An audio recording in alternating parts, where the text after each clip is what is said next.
orang, satu saja tidak datang. Saya tahu alasannya apa? Orang tuanya malas. Baik, yang pertama soal hati, yang kedua soal kerinduan. Itulah Ekaristi. Kita tidak tahu yang ketiga ini apa. Tetapi ada cerita, semalam saya bantu ini Pak Anto untuk nyalakan lampu supaya dia bisa bermain dengan baik. Terus saya lihat di sini kayaknya ada asap putih. Asap putih. Orang sedang mengaku dosa. Saya bertanya-tanya asap putih ini dari mana? Ternyata kedua-duanya adalah orang yang bijaksana. Sudah berambut putih.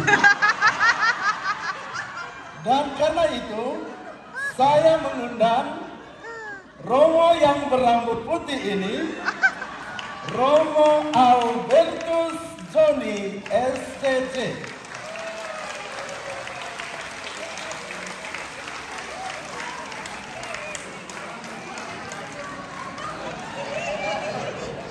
Terima kasih Romo. Sebelumnya saya mengenalkan sedikit yang saya ada dalam informasi sedikit. Dia ini seorang imam Dehonian. Apa itu Dehonian? Tapi sebenarnya dari kongregasi imam-imam Hati Kudus Yesus. Dan dia ditabiskan tahun 2014. Waduh, 10 tahun setelah saya. Cuman bedanya di sini kan? Dia di spesialisasi pada teologi kontekstual dan social applied philosophy dari Marquette University Milwaukee. Milwaukee itu dekat Flores. Tujuan hidup Romo ini luar biasa, menjadi saksi kasih dan kebijaksanaan Tuhan di antara orang-orang yang dia temui dan layani. Sekarang dia berkarya sebagai kepala sekolah di SMA Santo Yosudarso Metro di Lampung ya. Bukan Santo Yosudarso pahlawan nasional itu. Yeah. Oh, bukan Santo. Dia dalam perjalanan menjadi Santo. Pahlawan nasional Yosudarso di Metro Lampung. Dia juga aktif dalam beberapa kegiatan filantropi, edukasi, dan media Katolik bersama Filofest ID, Yayasan Jalakasi, dan Yayasan 3/3 Indonesia. Dia juga bekerja sama dengan orang-orang muda di seluruh Indonesia. Dia berusaha membangun jembatan antara iman Katolik, budaya lokal, dan dengan kemajuan ilmu pengetahuan dan teknologi. Dia punya minat yang besar dalam soal penelitian, khususnya sejarah, filsafat, hermeneutika, etika digital, spiritualitas secara umum, dan masih banyak lagi. Tapi motonya adalah dari Injil Yohanes 8:32, Veritas Vos Libera. Artinya dalam bahasa Jawa, kebenaran akan memerdekakanmu. Karena itulah dia ada di sini, dia menjadi saksi kebenaran, terutama apa yang akan dia bawakan hari ini. Dengarkan dan lakukan. Romo diberikan kesempatan seluas-luasnya. Good morning everyone. Yang punya sukacita, selamat pagi. Pagi. Jawab saya dengan tepukan sesuai jumlah kata. Jadi kalau selamat pagi ada berapa kata? Dua ya. Jadi selamat pagi, prok-prok gitu ya. Selamat pagi. Selamat pagi teman-teman. Sabar. Dengarkan perintahnya dulu. Kita lihat siapa yang terburu nafsu ya. Selamat pagi teman-teman. Ada yang lebih saya cium nanti ya. Selamat pagi teman-teman semua. Selamat pagi. Ada yang sengaja lebih ya. Sengaja.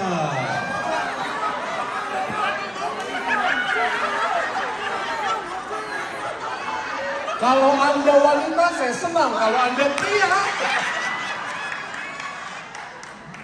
Selamat pagi teman-teman semua yang hebat, yang luar biasa, yang tampan cantik, yang hebat, penuh semangat, penuh sukacita.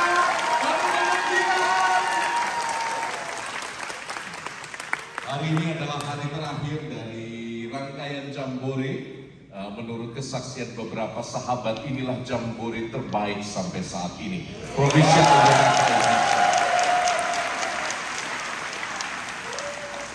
Saudari-saudara, I'll be brief.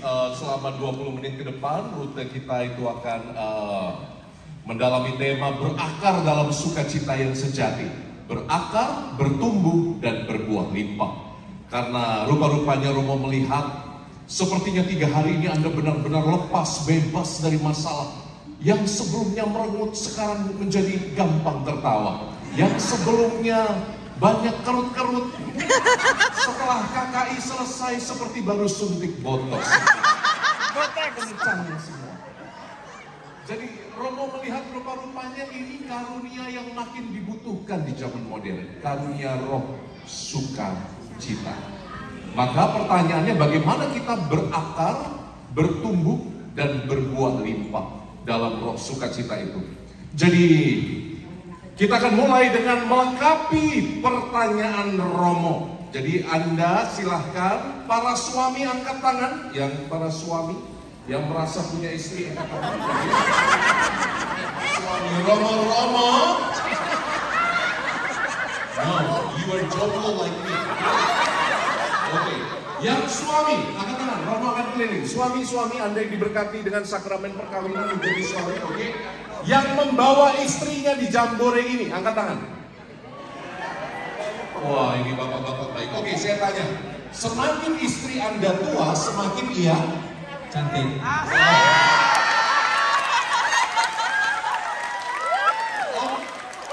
Semakin istrimu, Tante Margareta ini, semakin dia tua, semakin dia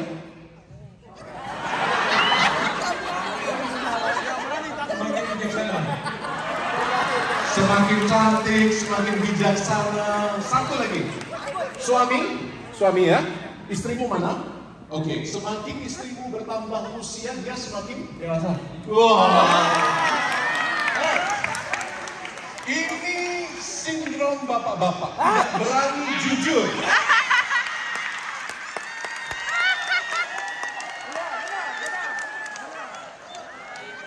Romo, lebih baik sedikit berbohong daripada kami tidur di ruang tamu. Istri-istri angkat tanganmu. Wives, angkat tanganmu. Oke, yang bawa suaminya saat ini angkat tangan. Oke, yang bawa suami. Tante, semakin suamimu bertambah usia, semakin dia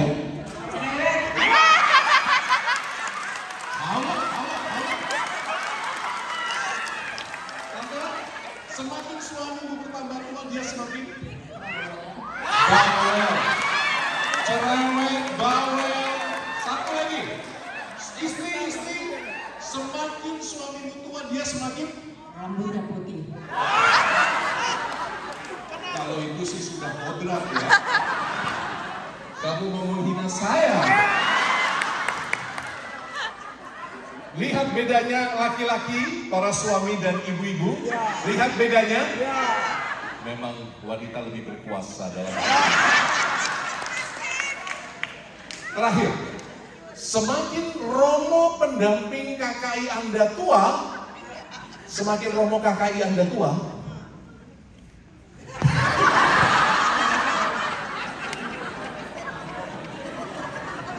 semakin Romo KKI Anda tua, semakin dia Bijaksana. wow. Semakin Romo KKI Anda tua, dia semakin Lucu. wah. Lucu. KKI mana ini? KKI mana? Mana Romonya? Wah, ini ngaku sih. Oke, semakin Romo KKI Anda tua, semakin dia Galak. ya. itulah ya, para Romo, kita ini hidup dalam dunia paradoks. Kenapa Romo katakan begitu?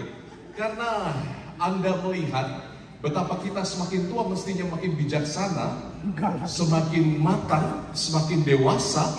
Tapi ada kalanya, kalau kita tadi dengar-dengar, yang suami mulai tipu-tipu sedikit, yang istri jujur tapi menyakitkan. Kita hidup dalam paradoks, right? Dan paradoks yang paling kelihatan juga selain tadi tentang kita adalah bahwa kita hidup di zaman yang semakin modern dan maju, tetapi kita hidup juga di tengah tampaknya manusia ini makin bodoh. Kita hidup di smartphone era tapi dumb people gitu ya. Jadi inilah paradoksnya. Semakin dunia maju, semakin seolah-olah kita tidak lagi mengenal akar eksistensi kita, akar keberadaan kita. Kita tidak lagi mengenal sukacita yang dalam. Kita hanya kenal kulitnya saja. Maka nanti kita akan melihat dua fenomena utama di zaman hiperrealitas ini.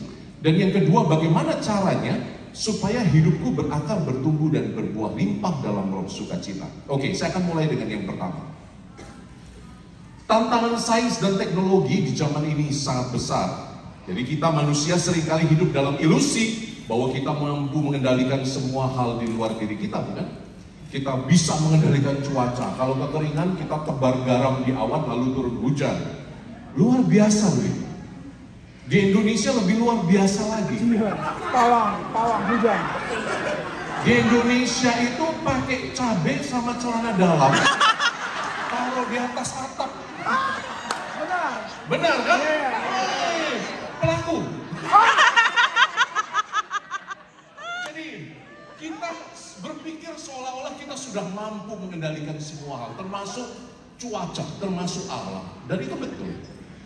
Apalagi kita pikir kita bisa mengendalikan semua hal. Bahkan sekarang mobil nggak ada supirnya lagi ya. Di Amerika makin banyak Tesla, dia bisa automated driving. Predictability yang lahir dari sains itu banyak sekali membantu keberlangsungan hidup manusia. Namun seringkali kita jatuh dalam scientism dan empirism. Ini dua hal yang sangat menggoda kita manusia di zaman modern. Seolah-olah segala kebenaran baru benar kalau divalidasi oleh sains. Dia baru benar kalau divalidasi oleh pengalaman indera. Saya bisa pegang, saya bisa raba, saya bisa cium, saya bisa cicip. Itulah yang benar, karena saya merasakan sendiri. Dan makanya sekarang banyak orang survei dulu, angket dulu. Untuk menentukan lagu pembuka misa, mari kita gunakan dulu Google Survey, Google Forms. Sebelum memutuskan menikah, mari kita hitung dulu tingkat kecocokan kita. Ya tuh ada site-nya, ada app-nya, bahkan kemungkinan bercerai di antara kita berapa persen itu sudah ketahuan sejak awal sebelum menikah. Mari kita menikah untuk bercerai. Saya bayangkan di masa depan untuk menentukan apakah jenazah romonya akan dimakamkan atau dikremasi, mungkin harus menggunakan aplikasi dulu. Mari kita hitung berat bobotnya, lalu emisi karbonnya kalau dipendem, kalau dibakar itu lebih ramah lingkungan yang mana gitu ya.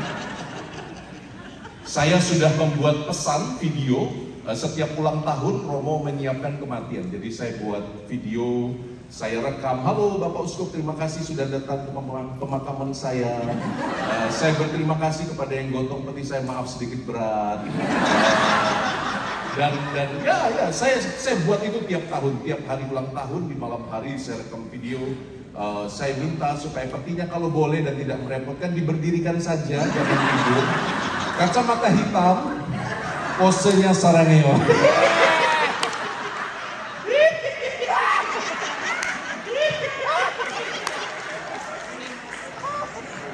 Well, what I want to say, apa yang mau kamu katakan, zaman ini membuat kita punya ilusi seolah-olah kita bisa mengendalikan semua hal, karena predictability and reversibility itu dua hal yang paling muncul di zaman teknologi ini. Semuanya bisa kuhitung sendiri dengan kalkulatorku. Anda tahu kisah judi kuda ya, kalau di Hong Kong itu ada judi kuda, judi pacuan kuda itu, lalu kita taruh monomor berapa kudanya. Suatu hari seseorang namanya Stanley. Saya menang pas itu. Seorang bapak bernama Stanley, itu bapak ini bukan pastor kan? Seorang bapak bernama Stanley itu bermimpi. Dia mimpi ada malaikat bawa 5 karung emas. Waduh, dia bangun dari mimpinya tersenyum. Wah, ini tanda baik ini. Lalu dia ketika sarapan istrinya masak 5 butir telur.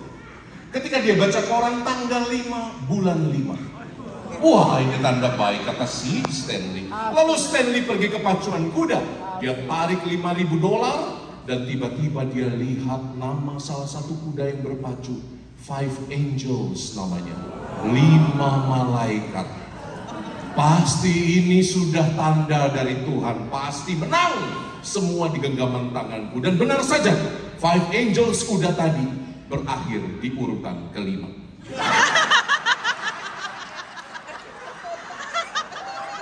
Seolah-olah Sial apa?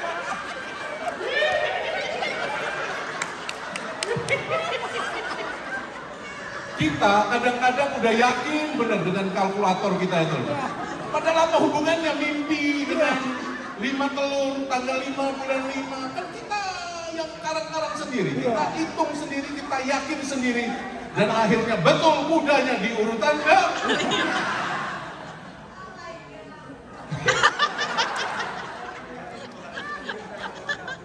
Kata Hannah Arendt, seorang filsuf wanita yang sangat terkenal. Dia seorang filsuf Yahudi, tinggal di Chicago, mengajar di Chicago. Hannah Arendt, filsuf wanita terkenal itu mengatakan ada 2 sifat dari tindakan manusia. Yang pertama itu unpredictability, dan yang kedua irreversibility. Ini adalah lawan dan kebalikan dari zaman yang makin maju. Dia bilang kalau engkau tetap manusia, engkau pasti punya sisi yang unpredictable dan irreversible. Right? Lalu ada banyak hal yang tidak bisa ditebak dan tidak bisa diulangi kembali, tidak bisa diperbaiki. Ada bagian dari hidupku yang tidak bisa dikendalikan. Akibatnya apa? I'm becoming less happier. Jadi saya menjadi orang yang sedikit kurang bahagia. Karena seolah-olah aku ingin mengendalikan semua, tapi ternyata ada hal-hal yang tidak bisa aku kendalikan. Contohnya, istriku. Kita mau dengar serius yang mana?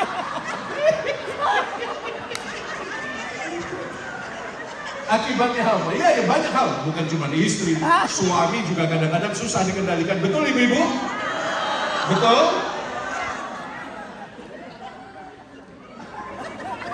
Ada banyak hal di dunia ini yang tidak bisa kita kendalikan juga.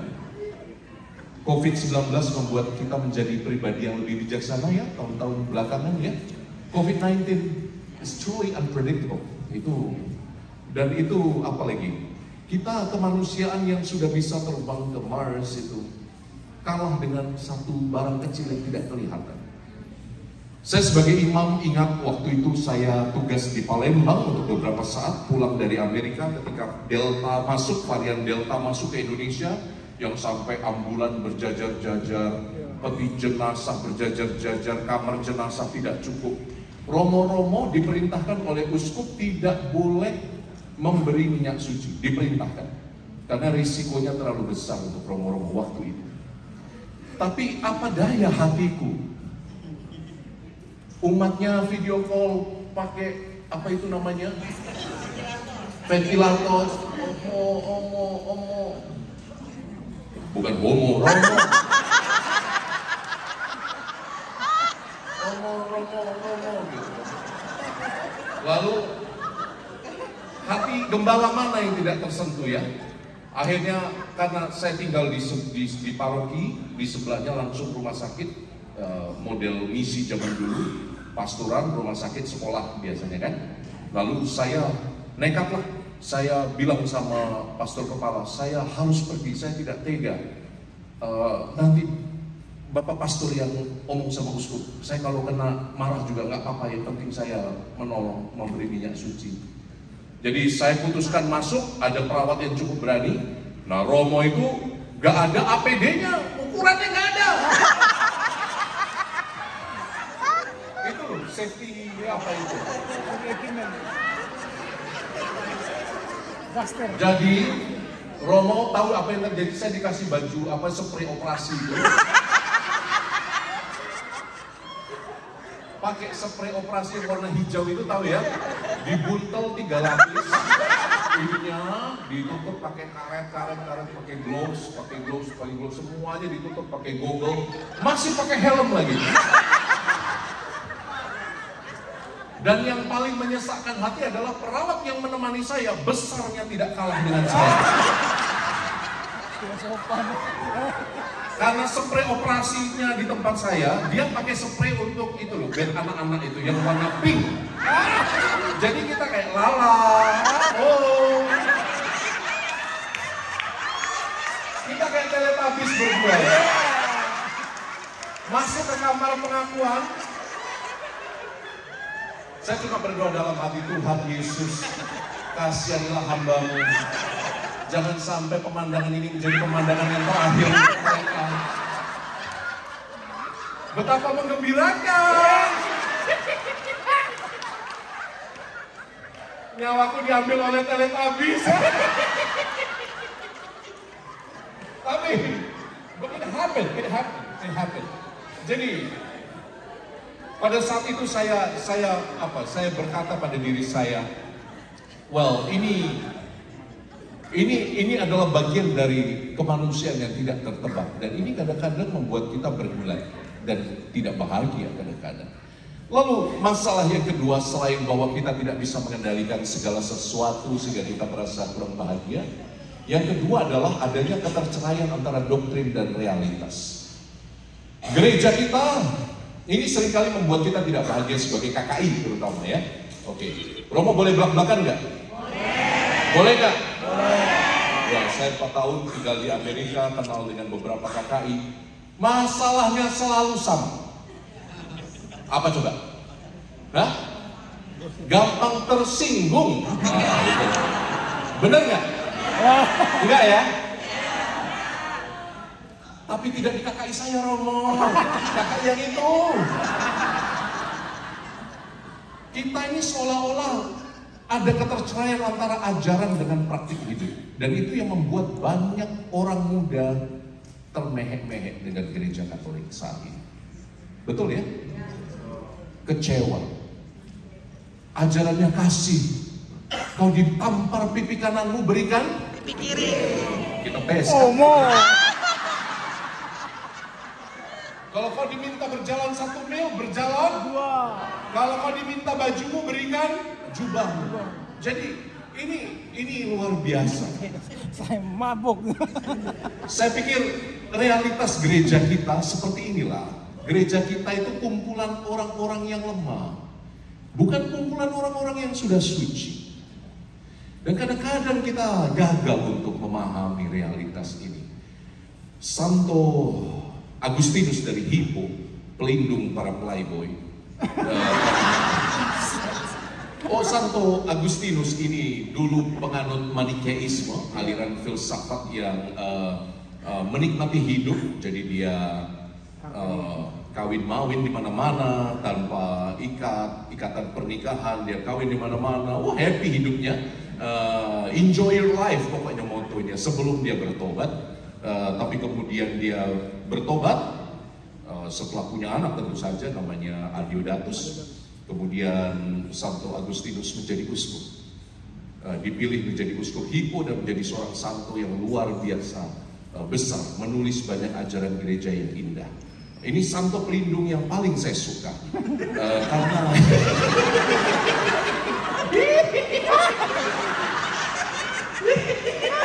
tidak seperti Romo Stanley yang tidak bisa menikah dan kemungkinan jadi uskup juga kecil.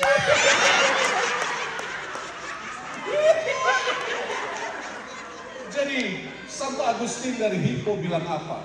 Kita ini Ecclesia Permixta, bahasa Latin, artinya the cocktail church. Kita ini gereja campuran. Kita ilalang dan gandum tumbuh bersama-sama. Tapi seringkali kekecewaan kita saat menghadapi orang-orang yang istimewa yang di sekitar KKI itu, yang di sekitar gereja itu, membuat kita gagal melihat Tuhan. Membuat kita justru fokus pada kekurangan orang itu. Justru fokus pada rasa sakit hati kita sendiri, kekecewaan kita sendiri. Sehingga kita gagal melihat Yesus di dalam gereja yang adalah ilalang dan gandum yang tumbuh bersama-sama. Nah, saudari-saudaraku yang terkasih, ini memang apa ya? Ini memang realitas. Jangankan antara umat, para romo pun banyak yang jatuh. Berapa romo yang terjatuh karena godaan? Betul kan? Awalnya konseling, lalu terjadi konsleting. Setelah dari konsleting turun ke resleting.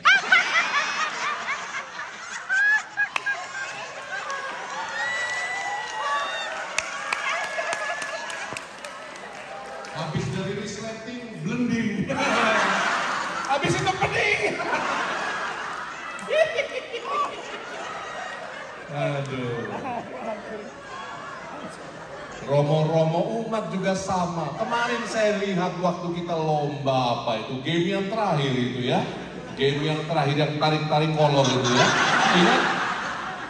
Betapa umat itu dipenuhi dengan roh kompetisi. Bukan roh belas kasih. Mestinya kalau Anda dipenuhi dengan roh belas kasih, ambillah, ambil.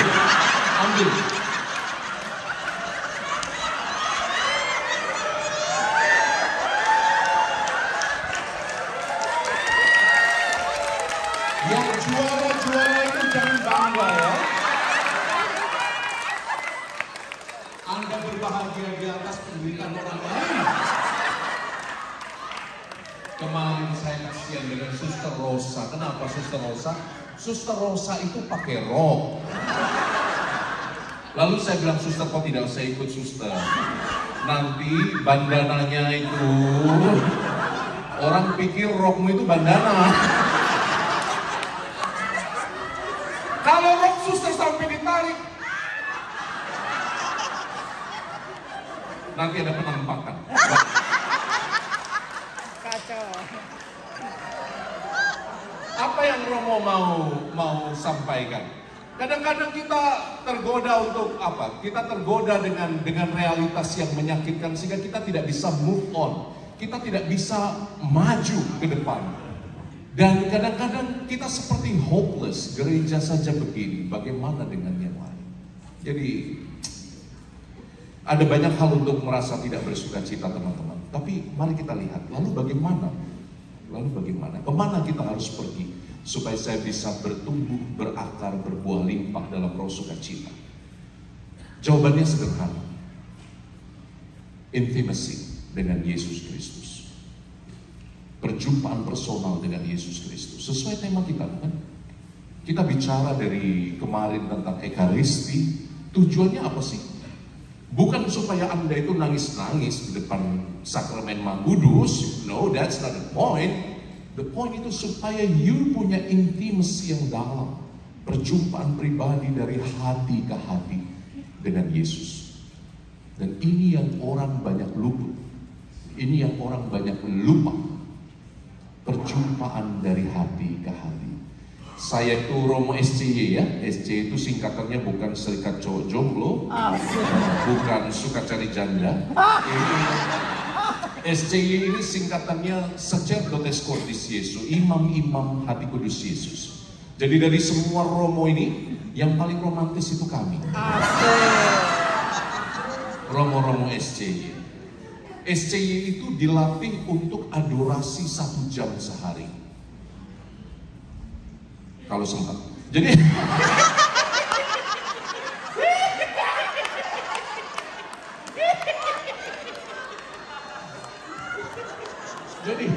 enggak. Tapi serius kami dituntut.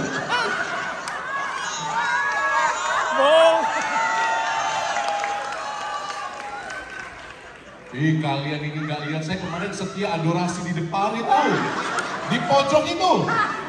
Banyak sekali yang datang padaku, pengakuan dosa, ya kan? Walaupun agak-agak budek, saya budek sebelah Anda tahu ya, budek klinis. Yang kanan ini agak terganggu, hilang 25%. Jadi sebetulnya Anda kemarin bisa tanya, Romo saya minta telinga kanan, oke. dengar saya, pasti. Cuman resikonya kalau Anda minta telinga kanan, saya pasti ulangi dosanya karena nggak dengar kan, nggak jelas. Romo, maaf Romo, kemarin saya berkata buruk kepada tetangga saya. Apa berzina dengan tetangga? Tidak dengar kan?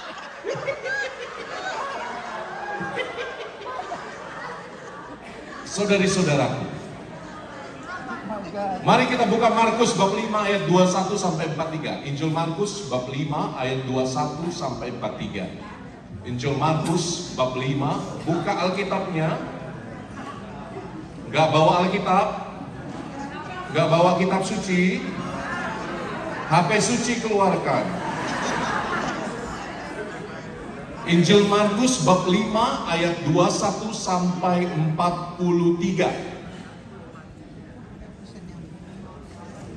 Markus itu setelah kitab Kejadian. Coba cari.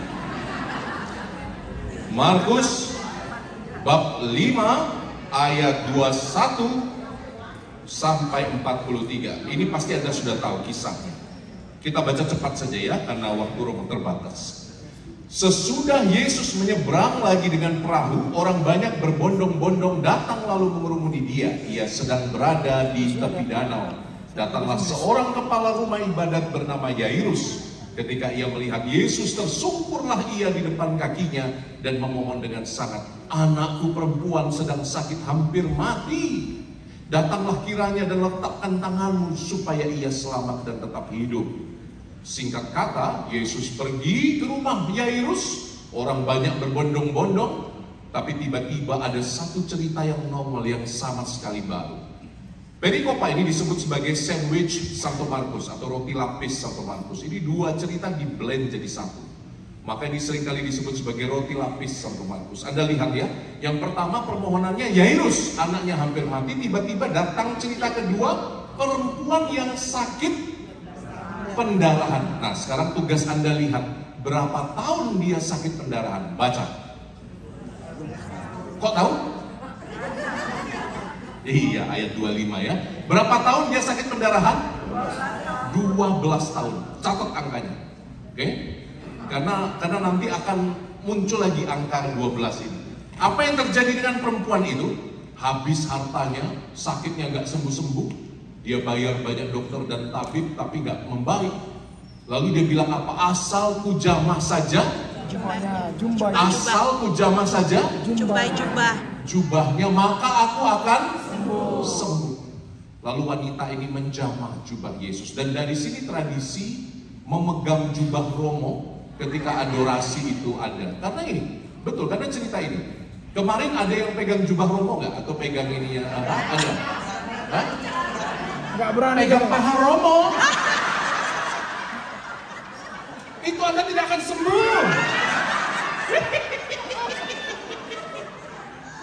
Ya, ada kan kemarin ditumpangi ya, waktu adorasi ya. Saya kalau di Indonesia itu lebih sadis. Romo beberapa kali. Romo beberapa kali, oh ya bukan, sering kali KKR. Lalu kalau saya KKR pasti saya membawa sakramen keliling ya. Dan saya dari sana saya tahu ibu-ibu itu bisa ganas ya. Rebutan. Satu tarik kanan, satu tarik kiri. Jadi kadang-kadang kalau sudah geram saya angkat roknya itu, jubahnya. Masuk, masuk.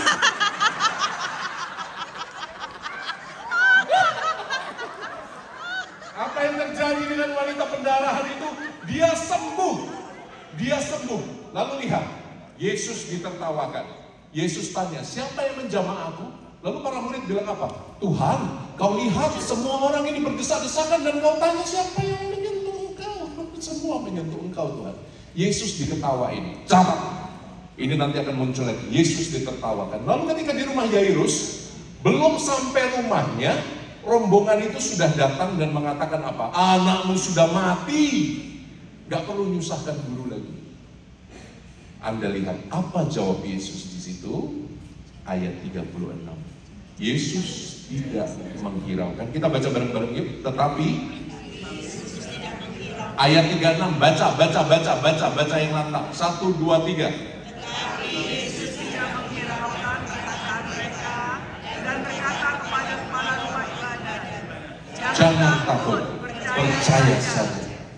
Be not afraid. Buyau haipa. Jangan takut. Jangan takut, percaya saja. Dan ini yang Yesus katakan kepada semua hal yang tidak tertebak dalam hidup kita, semua hal yang di luar kalkulator manusiawi kita. Jangan takut, percaya saja. Be not afraid. Buyau haipa. Percaya saja. Lalu Yesus, lihat, Yesus membangkitkan anak itu.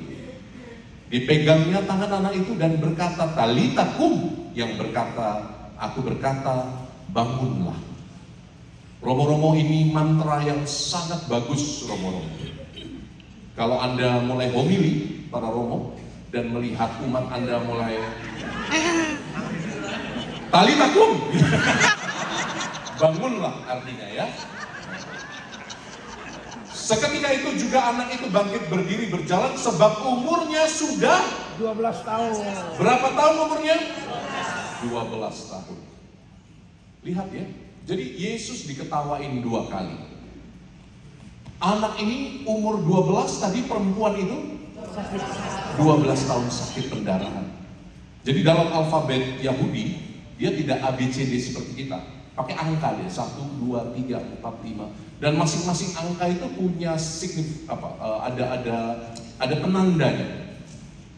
Angka 12 itu angka tanda campur tangan Tuhan. Campur tangan Tuhan, Allah membantu, Allah menolong. Maka 12 itu disebut 2 kali. Anda lihat ya, dalam kemustahilan Tuhan menolong. Angka 12 itu adalah tanda. Jadi orang Israel kalau baca kisah ini langsung menangkap Allah turun tangan. Ya, itu indah sekali menurut saya. Ini kode-kode dalam kitab suci yang mungkin kita belum tahu ya, angka 12. Dan itu sebabnya suku Israel ada berapa? 12. Lalu murid Yesus ada berapa? 12. Mahkota bintang yang di kepala perempuan yang menginjak naga itu ada berapa? 12. Mantan pacar Anda? Anak Anda? Jadi itu angka yang luar biasa menurut saya. Maka pelajaran pertama, jangan takut, percaya saja. Banyak hal di luar kalkulator manusia, tapi jangan takut, percaya saja. Yuk sama-sama ngomong, jangan takut, percaya saja. Yang kedua, Allah mengasihi Anda tanpa transaksi. Apakah Yesus minta sesuatu dari mereka? Enggak. Apakah Yesus minta sesuatu dari si perempuan? Tidak. Dari si anak yang dibangkitkan? Tidak. Yesus tidak minta apa-apa. Dia mencintaimu tanpa transaksi, tanpa syarat. Logika kita itu seringkali diisi bahwa saya mencintai maka saya harus ini, harus itu, harus apa. No, you don't have to do anything, just love. Kata Santa Teresia dari anak-anak Yesus, just love. Ketika cinta makin egosentrik, dia menjadi cinta yang transaksional. Kalau saya aku, maka aku harus mendapat sesuatu dari orang lain. Tapi cinta yang sempurna itu bukan cinta yang egosentrik. Dan mari kita tinggal dalam cinta itu. Cinta yang hanya bisa memberi, tak harap kembali. Dan itulah kasih ibu. Tapi ibu juga kadang-kadang mengharap kembali pada anak-anaknya. Ya kan? Tapi yang paling penting itu adalah kasih dalam ekaristi yang kita jumpai, kasih yang tidak mengharap kembali, tidak mengharap apapun. Maka saya tutup renungan singkat ini. Saya ingin yakinkan pada Anda bahwa Yesus sayang padamu tanpa transaksi. Ada kisahnya. Anda tahu kisah tukang bakso, tukang becak ya? Jadi si tukang bakso ini, tukang becak, makan siang di tempat tukang bakso. Lalu si tukang bakso ini menyajikan baksonya. Lalu si tukang becak bilang 8.000 ya. 8.000, mestinya satu porsi 10.000. Dia bilang 8.000 aja ya. Ya 8.000. Jengkel kan ditawar. Tapi baksonya datang nggak pakai bihun. Nah, jadi cuma bakso aja. Lo kok nggak pakai bihun? 8.000 nggak pakai bihun. Nah, ketus dia. Besoknya si tukang bakso belanja di pasar. Dia mau naik beca itu, ketemu dengan tukang yang sama. Saya mau ke rumah berapa? 10.000. 8.000 lah, kita kan teman. Ya, 8.000.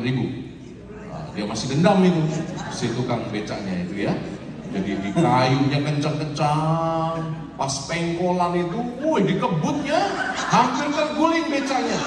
Si tukang bakso teriak, rem, rem. Apa jawab si tukang becak? 8.000 nggak pakai rem.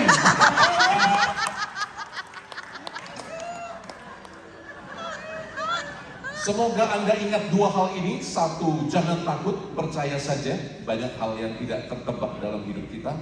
Dan yang kedua, kembali ke cinta yang hanya bisa memberi, tak harap kembali dalam Ekaristi itu. Cinta yang tidak transaksional. Yesus sayang padamu. Tuhan memberkati. Amin.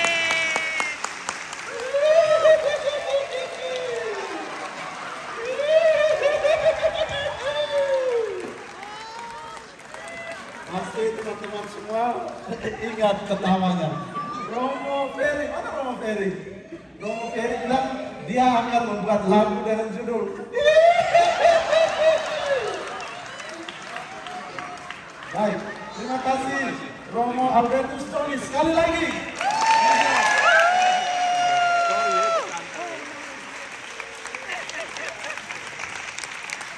Kita masih punya waktu sekitar 15 menit.